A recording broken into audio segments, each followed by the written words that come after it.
Okay, next I have Mr. Brad Wolken. Good evening. I'm here to speak to you tonight regarding Board of Education priorities, and this regards the Webster and the bond proposal issues. I'd like to begin by stating the obvious for everyone here, people watching at home, and for those, the LPS community at large. You, the Board of Education, are our elected representatives. You are elected to perform two primary obligations on behalf of the citizens of this district. First, to employ, direct, and monitor the performance of a superintendent whose duty it is to oversee the management of our public schools. Your second obligation is to direct and monitor the spending of public funds. Make no mistake about it, you, the elected trustees, are the ones who are in fact legally responsible for everything that transpires in this district. My comments tonight concern both of your primary obligations.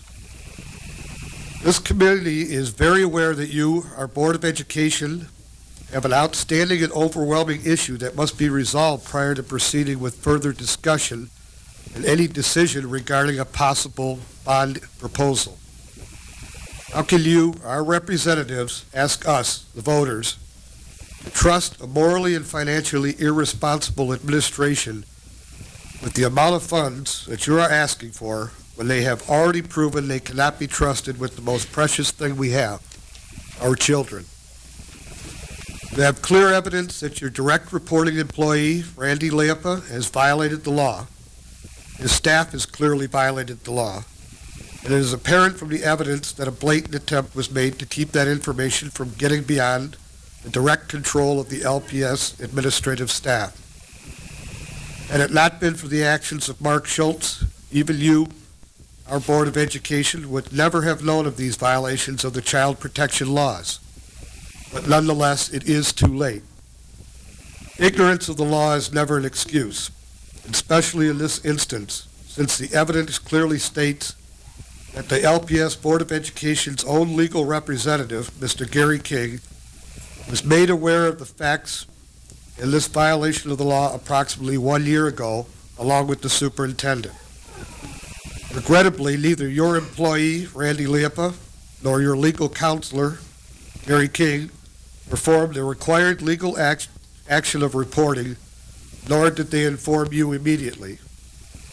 Their lack of action places you, the Board of Education, in the position of being directly implicit in this violation of law.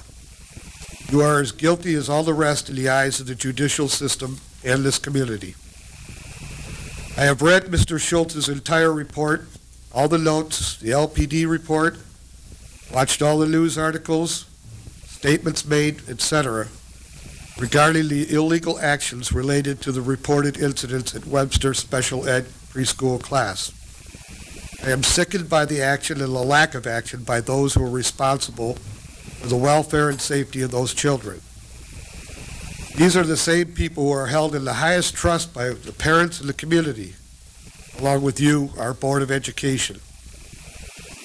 The moral irresponsibility of Randy Leapa, Gary King, Cindy Demand, Shelley Moore, and every other person who is mentioned in the notes and reports, and those who are not mentioned but had knowledge of these actions and chose to do nothing, speaks volumes about the culture and environment that prevails within the LPS administration.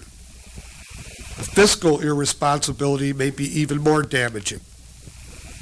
You, the Board of Education, are facing legal and punitive action that may result in huge monetary payouts. In addition, there is possibly some jail time for this. That includes you, the Board of Education, as you are the governing body and the ones who are ultimately responsible for all actions that occur within the Livonia Public Schools. Now, I have some knowledge of liability insurance and policy coverage, but do you? Have you, our Board of Education, been assured that your coverage in this case covers the district? What are your coverage limits? Are they cumulative? How close are you to your maximum limit? Are you aware that in the event of a monetary judgment the district is not covered for, According to Michigan law, an automatic special tax will be levied on all property owners in the district to raise the required funds. This is nice oversight by our Board of Education. And at the very time that you're considering asking the community for approval of a multi-million-dollar bond, is it any wonder that your administration tried to keep this Webster debacle quiet? Under the current circumstances, it is time for you, our Board of Education, to reset your priorities and reset the path for our future. Now is not the time to be consuming your energies with endless discussions on bonds. So in conclusion, we, the citizens of the school community, the parents, the students, home and business owners, respectfully request that you put aside all other non-essential day-to-day operational business matters immediately and concentrate on the task at hand. That task is to clean house in our school district and remove the superintendent and the Board of Education's legal representative, Mr. Gary Kane. Then begin the necessary proceedings, legal or otherwise, to deal with all individuals who've committed these illegal actions. Remove those that have been responsible for perpetuating the culture and environment that exist within LPS, one that has led to the most deplorable point in our school district's history, and restore the faith and trust in our school board and our school administration. You, our Board of Education, are the only ones that have the power and oversight to do so.